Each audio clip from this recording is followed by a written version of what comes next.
Hello everyone, welcome to UGC Net Study IQ platform. शीमल this side, your paper 1 and paper 2 commerce faculty.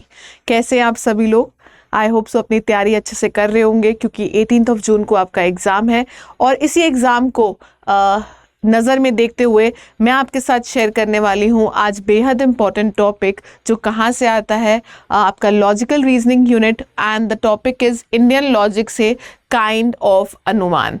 ठीक है, सो आपको पता है basically आपके 6 तरह के प्रमाण होते हैं: प्रत्यक्ष, अनुमान, उपमान, ठीक है, शब्द, देन कम्स योर अर्थपत्ति एंड अनुपलब्धि. तो ये 6 टाइप्स ऑफ प्रमाण हैं, sound of sources of knowledge हैं एंड इन सभी के बारे में हमने ऑलरेडी एक सेशन, छोटा सा सेशन ऑलरेडी कंडक्ट कर चुके हैं.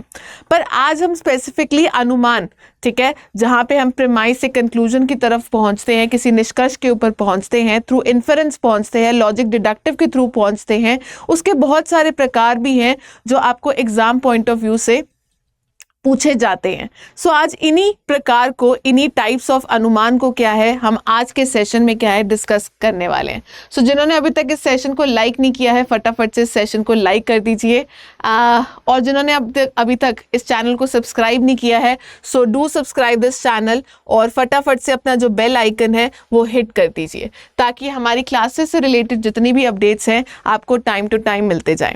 और अगर स्पेसिफिकली अगर आपको मेरी क्लासेस से रिलेटेड अपडेट्स चाहिए तो आप मेरा जो टेलीग्राम चैनल है वो ज्वाइन कर सकते हैं. सिंपली सर्च फॉर दी शीमल भागी.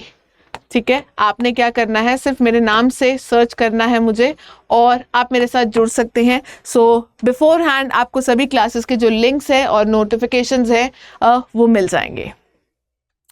चलिए मूव करते हैं टुवर्ड्स अ टॉपिक अनुमान.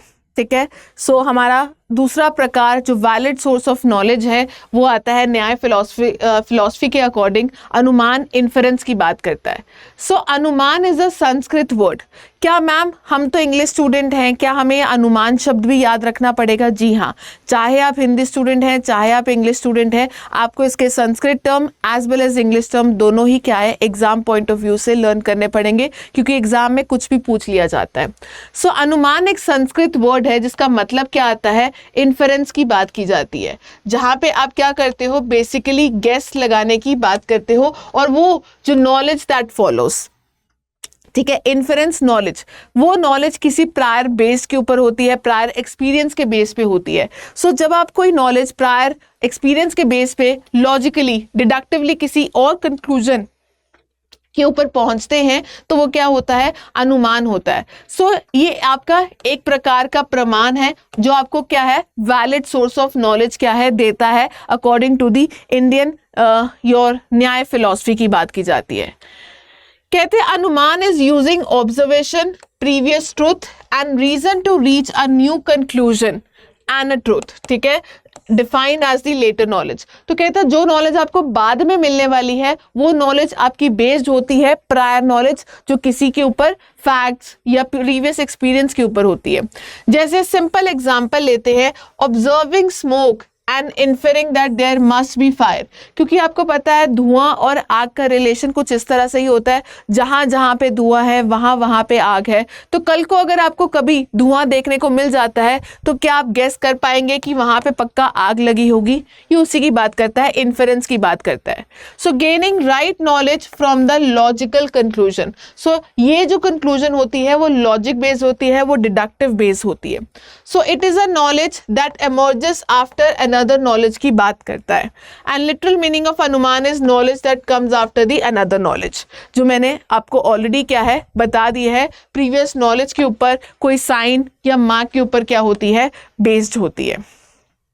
अब अनुमान में आता है आपके 3 टर्म्स.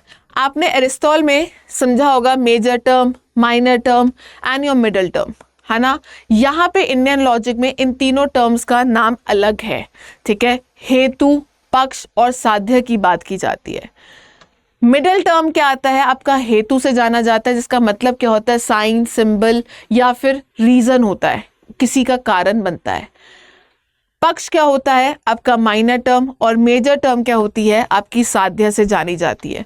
और क्या बोलता है अनुमान कि there is a invariable association of the middle term with the major term. So इसका जो रिलेशन है मिडिल टर्म और मेजर टर्म का, वो इनवेरिएबली कनेक्टेड है, आपस में इतना जुड़ा हुआ है, और इसको क्या बोला जाता है? व्याप्ति के नाम से जाना जाता है, व्याप्ति।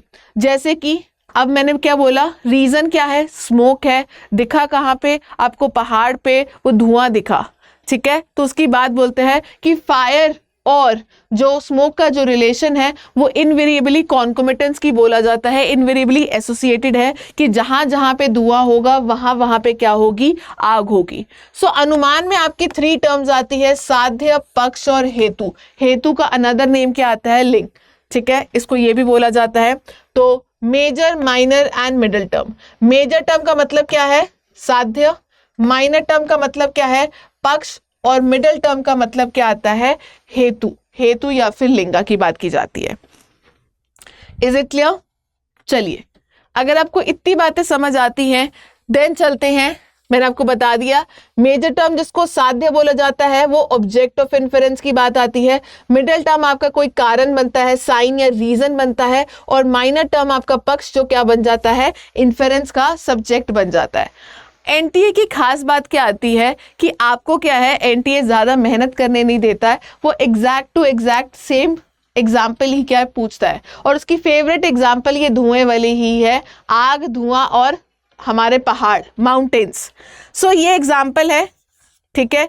If we see smoke in a hill we conclude that there must be fire.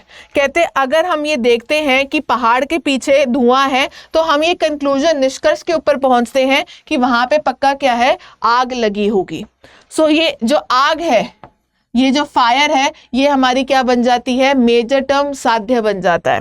और इसका रीजन क्या है? साइन और सिंबल क्या आता है? हमने क्योंकि धुआं देखा था, वो हमारी क्या बन जाती है? मिडिल टर्म या फिर हेतु।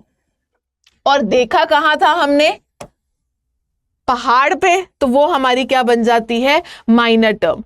कहते हैं इस पूरी स्टेटमेंट में मेजर टर्म फायर है क्योंकि भाई इसी को आप क्या करते हो? अफर्म या फिर डिनाई करते हो। क्योंकि उसका रीजन क्या था? आपने देखा क्या था? स्मोक देखी थी, धुआं देखा था, इसलिए आप इसको अफर्म या डिनाई करने की कोशिश कर रहे हो कि भाई पक्का पहाड़ के पीछे क्या है? आग लगी होगी। फाइन। तो जब भी आपको क्वेश्चन देखने को मिलता है तो structure of major, middle and minor term in the assertion and reasoning. Assertion and reasoning में जनरली आपको जो स्टेटमेंट दी जाती है वो क्या होती है? बिकॉज वाली होती है, बिकॉज वाली, ठीक है। सो आपने इन टर्म्स को फाइंड आउट कैसे करना है? सो बिकॉज के जो बाद आता है वो हमेशा मिडिल टर्म होती है, बिकॉज से जो पहले होता है वो मेजर टर्म होती है, और मेजर से भी जो पहले आता है वो आपकी क्या बन जाती है? माइनर टर्म बन जाती है। फाइन। तो माइनर क्या है? यहाँ पे पक्ष की बात की जा रही है। मेजर क्या आता है? साध्य की बात की जा रही है। और मिडिल क्या आता है? आपकी हेतु की बात की जा रही है। जैसे बिकॉज के बाद ये जो फायर है ये आपका क्या बन जाएगा? मिडिल टर्म बन जाएगी। इससे पहले क्या बन जाएगा? आपका मेजर टर्म बन जाएगी। और मेजर से पहले ये क्या बन जाएगी? माइनर टर्म बन जाएगी। Is it clear? चलिए, तो ये तो मैंने एक जर्नल एग्जाम्पल लिया है, ठीक है। पर आपको ये असर्शन एंड रीजनिंग में क्या है, एक समझाने का तरीका है कि भाई बिकॉज के बाद हमेशा क्या आएगा? मिडिल टर्म आएगी। बिकॉज से पहले क्या आएगा? Major term. और मेजर टर्म से पहले क्या आता है? Minor term. और आपको एग्जाम में हमेशा यही कंक्लूजन क्या है पूछा जाता है? If we see smoke in a hill we conclude that there must be fire. Fine. तो ये एग्जाम्पल इंपॉर्टेंट है, ठीक है, एग्जाम पॉइंट ऑफ व्यू से। नेक्स्ट आता है काइंड ऑफ अनुमान। अब आपको अनुमान का मतलब तो समझ आ गया, invariably connection with the middle term and the major term, ठीक है, जहाँ पे हम प्रायर नॉलेज के ऊपर से लेटर नॉलेज के ऊपर पहुंचते हैं और वो लॉजिकल डिडक्शन की बात करता है। पहला आता है अकॉर्डिंग टू द पर्पस। स्वार्थ अनुमान एंड प्रार्थ अनुमान की बात की जाती है। अब आपसे पूछा जाता है ऐसी वो कौन सी इन्फ्रेंशियल कॉग्निशन है जो हम खुद के लिए करते हैं, तो वहां पे किसका नाम आता है? स्वार्थ। स्वार्थ होगा ना, स्वार्थी इंसान खुद के बारे में सोचता है, तो आप इसको ऐसे क्या है रिकग्नाइज कर सकते हैं। स्वार्थ is for the one self. और प्रार्थ अनुमान किसका होता है? जहां पे आप कोई किसी कंक्लूजन के ऊपर पहुंचते हो, किसी इन्फ्रेंस के ऊपर पहुंचते हो बेस्ड ऑन सम अदर्स, ठीक है, cognition, inferential cognition for the others के बेसिस पे। तो अब बात करते हैं स्वार्थ अनुमान की, inferential cognition for one self की बात करते हैं। कहता है यहां पे आप बेसिकली जो कंक्लूजन्स ड्रॉ कर रहे हो वो खुद की ऑब्जर्वेशंस के ऊपर है, ठीक है, आपने खुद वो चीजें क्या है एक्सपीरियंस की हैं और उसी के बेसिस पे क्या है आप ये इन्फर कर रहे हैं। जैसे आपने कभी देखा होगा कि भाई हमारे यहाँ पे आग लगी थी तो वहां पे धुआं था, या जहां पे धुआं था वहां पे आप बोल रहे हो कि पक्का पक्का क्या है आग लगी होगी। सो यहाँ पे क्या है, आप आग और जो धुएं का रिलेशन है वो आपने खुद एक्सपीरियंस किया था, इसलिए क्या है आप उस कंक्लूजन के ऊपर पहुंच रहे हो। और जो कहता आपने खुद एक्सपीरियंस किया है उसकी जो सोर्स ऑफ नॉलेज होती है वो 3 स्टेप्स में क्या है इंक्लूडेड होती है।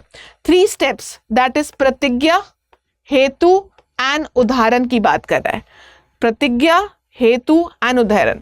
तो कहता हम किसी भी कंक्लूजन में पहुंच सकते हैं, वैलिड कंक्लूजन पे, वो बेस्ड ऑन दीज 3 स्टेप्स है। तो स्वार्थ अनुमान में आपके कितने स्टेप्स होते हैं? 3 स्टेप होते हैं, प्रतिज्ञा, हेतु एंड उदाहरण। ठीक है मैम, ये प्रतिज्ञा क्या होता है, हेतु क्या होता है? हेतु तो आपने समझ लिया है, उदाहरण का मतलब एग्जाम्पल होता है। फाइन, अब यहां पे बात करते हैं प्रार्थ अनुमान की। प्रार्थ अनुमान क्या मैंने बोला कि जहां पे जो इन्फरेंशियल कॉग्निशन है वो अदर्स की है, मतलब आप जो कंक्लूजन के ऊपर पहुंच रहे हो वो आपने डायरेक्टली ऑब्जर्व नहीं किए हैं, आपने डायरेक्टली एक्सपीरियंस नहीं करे हैं। तो कोई बोल रहा है तो उसकी ऑब्जर्वेशन के बेसिस पे क्या है आपने ये चीज मानी है। और ठीक है, आपको एक एविडेंस चाहिए होगा बेस्ड ऑन अदर्स, क्योंकि वो दूसरा इंसान बोल रहा है, आपने खुद तो एक्सपीरियंस किया नहीं है। ठीक है, सो अकॉर्डिंग टू द न्यायिकास इंडियन लॉजिकल फिलॉसफी, आपकी जो इन्फरेंस फॉर अदर्स है वो 5 स्टेप्स में क्या है रिक्वायर्ड है। सो स्वार्थ अनुमान में सिर्फ 3 सोर्सेस से ही क्या है इसको वैलिड मान लिया जाएगा, प्रतिज्ञा, हेतु एंड उदाहरण। पर न्याय फिलॉसफी जहां पे प्रार्थ अनुमान आता है, जहां पे आपने खुद चीजें एक्सपीरियंस नहीं की है, वहां पे आपको क्या है 5 स्टेप्स की रिक्वायरमेंट है। तो ये आता है प्रतिज्ञा, हेतु, उदाहरण। तो ये तो 3 थे, किसके थे? स्वार्थ अनुमान के। यहां पे 2 और जुड़ जाते हैं, दैट इज उपनयन एंड निगमान की बात करता है। सो प्रतिज्ञा क्या आता है? आपकी हाइपोथेसिस की बात करता है, एक प्रोपोजिशन की बात करता है, एक प्रॉमिस या असर्शन की बात करता है। हेतु जैसे कि मैंने बोला जो मिडिल टर्म आपका जो रीजन बन जाता है उसकी बात करता है। उदाहरण मतलब आपका एग्जाम्पल बन जाता है, एग्जाम्पल को बोला जाता है और उसको प्रीमाइस 1 भी बोला जाता है। उपनयन आपका क्या आता है? ऑल्सो नोन एज प्रीमाइस 2, जहां पे आप चीजों को क्या करते हो अप्लाई करते हो। और लास्ट में आता है कंक्लूजन, जिसको निगमान बोला जाता है। तो आप देख सकते हो 3rd को और 4th स्टेप को और 5th स्टेप को। 3rd स्टेप को क्या बोला जा रहा है? प्रीमाइस 1, इसको क्या बोला जा रहा है? प्रीमाइस 2। और ये क्या आता है? कंक्लूजन, आपका सिलोजिज्म जो नॉर्मली होता है। और आपको पता है जब आपका प्रीमाइस से कंक्लूजन में जाना होता है, असर्शन और रीजनिंग में, कंक्लूजन आपका असर्शन बन जाता है, प्रीमाइस आपका रीजन बन जाता है। वही देख सकते हो, प्रीमाइस आपका क्या बन जाएगा? रीजन बन जाएगा, ठीक है, और कंक्लूजन आपका क्या है? असर्शन बन जाएगा। ये हम क्वेश्चन के थ्रू क्या है अभी समझेंगे, क्योंकि एनटीए की फेवरेट एग्जाम्पल जो है वो आने वाली है। ये देखिए, न्याय सिलोजिज्म में आपकी ये 5 स्टेप्स आते हैं। दिस हिल हैज फायर, ये प्रतिज्ञा है। क्या ये एक हाइपोथेसिस है, एक नॉर्मल प्रोपोजिशन है ना? कहता है इस हिल के पीछे क्या है? आग लगी हुई है। बिकॉज, जहां पे भी बिकॉज जुड़ जाता है इसका मतलब क्या वो उसका रीजन है, इट हैज स्मोक। हेतु क्या बन जाता है? आपका रीजन बन जाता है। ये क्या है? Reason. Whatever has a smoke has a fire, कहता है जहां जहां पे भी धुआं होता है वहां वहां पे क्या होती है? आग होती है। एग्जाम्पल एंड अवन, तो यहाँ पे क्या आपने एग्जाम्पल दिया, जहां पे आपको एग्जाम्पल शब्द दिख जाएगा वो उदाहरण या एग्जाम्पल की बात करता है। 4th स्टेप क्या आता है? देखो ये आपका क्या बन गया? P1, ये P2 और ये क्या है? Conclusion. This hill has smoke which is invariably associated with the fire. तो यहाँ पे क्या है, आपका इनवेरिएबल कनेक्शन बता रहा है between the three terms, that is middle term, major term and your minor term. So साध्य, पक्ष और हेतु के बीच में क्या है, इनवेरिएबली कनेक्शन बता रहा है। तो यहाँ पे जहाँ पे इनवेरिएबली एसोसिएशन, कॉन्कोमिटेंस, एप्लीकेशन की बात की जाती है, वो किसकी बात कर रहा है, फोर्थ स्टेप की बात करता है, उपनयन की बात करता है। And therefore this hill has fire, again आप कंक्लूजन के ऊपर पहुंच रहे हो, कंक्लूजन के ऊपर, ठीक है। तो जो आपका हाइपोथेसिस होता है ना, वही आपका क्या होता है, प्रतिज्ञा होती है, या असर्शन या फिर हाइपोथेसिस होता है। सो ये आपकी स्टेप है। आपको जर्नली आइडेंटिफाई करने के लिए बोल दिया जाता है कि उदाहरण, इसमें से आपको ऑप्शंस दी जाएंगी, उपनयन किसकी बात कर रहा है, इनवेरिएबली एसोसिएशन की, हेतु किसकी बात कर रहा है, जहां पे बिकॉज आ जाएगा, निगमान किसकी बात करता है, कंक्लूजन, जहां पे देयरफॉर आ जाएगा। फाइन। तो इसी तरह क्या है, आपको आइडेंटिफाई करना पड़ेगा वेरियस स्टेप्स के बारे में। तो स्वार्थ अनुमान में क्या थे, 3 स्टेप्स थे, ये पहले वाले 3 स्टेप्स थे, और प्रार्थ अनुमान में ये एक्स्ट्रा 2 भी क्या है, आ जाते हैं, ठीक है। सो न्याय फिलॉसफी में आपके क्या है, ये पांचों के पांचों स्टेप्स आते हैं। Is it clear? और एरिस्टॉटल में क्या है, बेसिकली 3 स्टेप्स ही होते हैं, 3 प्रोपोजिशंस ही इन्वॉल्व होती है।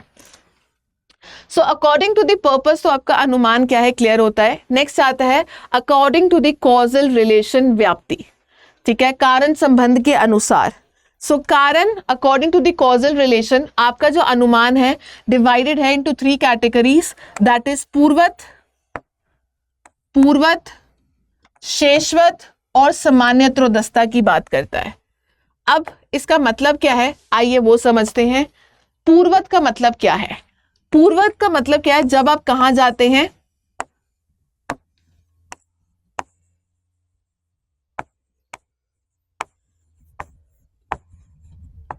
कॉज से इफेक्ट की तरफ जाते हैं। जब आप कोई स्पेसिफिकली कॉज ऑब्जर्व करते हैं और उसकी इफेक्ट की तरफ जाते हैं कि भाई ये हुआ होगा based on your past experiences. जैसे कि अगर आपको आसमान में काले बादल दिख रहे हैं, है ना, तो आपने अपने पास्ट एक्सपीरियंसेस के बेसिस पे ये जज किया होगा कि जब जब काले बादल आए हैं तो तब तब क्या है, आपको बारिश देखने को मिलती है। सो कॉज से क्या है, आप इफेक्ट की तरफ जाते हैं, तो वो किसकी बात करता है, पूर्वत की बात करता है। शेषवत का मतलब क्या आता है, उल्टा। अब यहां पे क्या है, आपने पहले इफेक्ट देखा और इफेक्ट से क्या है, आप कॉज की तरफ जाते हैं। इफेक्ट क्या था, आपने क्या देखा, जमीन गीली पड़ी है ना, गली में पानी पानी हुआ पड़ा हुआ, तो क्या आपने उसका असर देखा, इफेक्ट देखा, तो आपने क्या ये गेस लगाया होगा कि भाई शायद से बारिश आई होगी। तो कैसे आप इफेक्ट से क्या है, कॉज की तरफ जाते हैं, क्योंकि जमीन गिल्ली है, सड़कें गिल्ली हैं, तो आपने बोला पक्का पक्का बारिश हुई होगी, हैवी रेनफॉल हुआ होगा। तो शेषवत में इफेक्ट से कॉज में जाते हैं, पूर्वत में कॉज से इफेक्ट में जाते हैं। सामान्यत्रोदस्ता किसकी बात करता है कि भाई जर्नल रूल की बात करता है, जर्नल रूल की, कहता है there is no cause effect relation. अगर आपसे पूछा जाए इन तीनों में से किसके अंदर कोई भी कॉज इफेक्ट का रिलेशन देखा ही नहीं जाता, सिर्फ जर्नल रूल अप्लाई किया जाता है, वो किसकी बात करता है, सामान्यत्रोदस्ता की करता है। जैसे कि हम जर्नली ये सेंटेंस अप्लाई करते हैं कि जहां जहां पे धुआं होता है वहां वहां पे फायर होती है, तो हम कॉज एंड इफेक्ट देखते ही नहीं है, सिंपली हम कंक्लूजन पे पहुंच जाते हैं, क्योंकि हमें पता है अगर कहीं पे आग लगी है तो वहां पे धुआं होगा ही होगा। सो ये जर्नल सिमिलैरिटी की बात करता है, जर्नल पैटर्न को रिकॉग्नाइज करने की बात करता है। सो कॉजल रिलेशन में ये 3 आपके प्रकार आते हैं, पूर्वत, शेषवत एंड योर सामान्यत्रोदस्ता। उससे पहले हमने पर्पस किया था स्वार्थ अनुमान एंड प्रार्थ अनुमान। स्वार्थ अनुमान आपका खुद के लिए था, प्रार्थ अनुमान आपका क्या था, फॉर अदर्स था। थर्ड आता है अकॉर्डिंग टू द एप्लीकेशन। अब अकॉर्डिंग टू द एप्लीकेशन आपका क्या आता है, 3 तरीकों में अनुमान क्या है, डिवाइडेड है, केवल अन्वयी, केवल अवतरिकी या फिर अन्वयी व्यतिरिकी। केवल अन्वयी आपका क्या है, पॉजिटिव कॉन्कोमिटेंस की बात करता है, पॉजिटिव रिलेशनशिप की बात करता है। केवल अन्वयित्रिकी आपकी नेगेटिव रिलेशन की बात करता है, और यहां पे कहता है कि भाई मैं पॉजिटिव भी हूं और मैं नेगेटिव भी हूं, इसकी बात करता है। सो कहता है यहाँ पे क्या है, आपका जो मिडिल टर्म और मेजर टर्म के बीच में जो रिलेशन है वो क्या है, इनवेरिएबली एसोसिएटेड है एंड पॉजिटिवली रिलेटेड है, ठीक है, केवल अन्वय की बात करता है। अब जैसे कि है, अगर हमने धुआं देखा है तो वहां पे आग भी होगी, जहां जहां पे धुआं है वहां वहां पे आग है। हमने पहाड़ के पीछे धुआं देखा तो वहां पे क्या है, आग भी लगी होगी, क्योंकि इन दोनों का जो रिलेशन है वो क्या है, पॉजिटिव की बात करता है, ठीक है। Is it clear? क्लियर है ये चीज? चलिए, केवल अवतरिकी क्या बोलता है, नेगेटिव कॉन्कोमिटेंस की बात करता है, नेगेटिव कोरिलेशन की बात करता है, जहां पे आपका जो मेजर टर्म और जो मिडिल टर्म है वो क्या है, कहता है एब्सेंट है। So there is an absence of one thing, the hetu is seen as invariably connected to the absence of another thing, that is साध्य। मतलब जहां पे धुआं नहीं है वहां पे आग भी नहीं है। ये कह रहा था पॉजिटिव रिलेशन के बारे में, जहां पे धुआं है वहां पे आग है, तो कहता है जहां पे हमें धुआं नहीं दिखेगा तो इसका मतलब वहां पे आग भी नहीं है। तो ये क्या बता रहा है, नेगेटिव रिलेशन की बात कर रहा है। अन्वय व्यतिरिकी, अन्वय पॉजिटिव की बात करता है, अवतरिकी किसकी बात करता है, नेगेटिव। तो यहाँ पे आपको पॉजिटिव और नेगेटिव दोनों इंस्टेंसेस क्या है, देखने को मिल जाते हैं। फाइन। सो आप क्या बोलते हो, फॉर एग्जांपल अगर आपने कोई स्मोक देखी है, आपने माना क्या था, जहां जहां पे धुआं होता है वहां वहां पे क्या है, आग भी होगी। कहते हैं आपने यहाँ पे धुआं तो देखा पर वहां पे आग नहीं देखी, ठीक है, वहां पे आग नहीं है। धुआं होने के कारण आग भी वहां पे होनी चाहिए थी, पर आग तो वहां पे है नहीं है, तो पॉजिटिव भी रिलेटेड है और आपका जो फायर थी वो एब्सेंट थी, तो वहां पे नेगेटिव कोरिलेशन भी आ गया। कहता धुआं तो था पर आग नहीं थी, इसका मतलब था वो धुआं किसी और कारण के कारणवश था, ठीक है, तो उसका रीजन, धुएं का कारण आग नहीं, किसी और कारण के थ्रू था, ठीक है। तो और रीजन भी तो हो सकते हैं। तो ये किसकी बात करता है, पॉजिटिव और नेगेटिव इंस्टेंसेस क्या है, आपको दोनों ही क्या है, इकट्ठे यहाँ पे देखने को मिल जाते हैं। So that is known as keval anvayi, केवल अवतरिकी एंड अन्वयी अवतरिकी की बात करता है। सो ये थे आपके मेजर 3 प्रकार के अनुमान। आई होप सो आपको सभी काइंड्स ऑफ जो अनुमान है वो क्लियर हो गए होंगे। तो ये छोटा सा concept from the Indian logic important था, क्योंकि यहाँ से काफ़ी सारे क्वेश्चन आपसे पूछे गए हैं। वीडियो अच्छी लगे तो लाइक ज़रूर करना, मुझे कमेंट करके ज़रूर बताना कि आज का सेशन आपके लिए कितना हेल्पफुल था। एंड अगेन मेरी क्लासेस से रिलेटेड अपडेट्स आपको इस टेलीग्राम चैनल पे मिल जाएंगी। सिंपली सर्च फॉर शीमल भागी या फिर आप इस बारकोड को स्कैन कर सकते हैं। आज के लिए सिर्फ इतना ही। Thank you for watching, have a nice day and best of luck for your exam.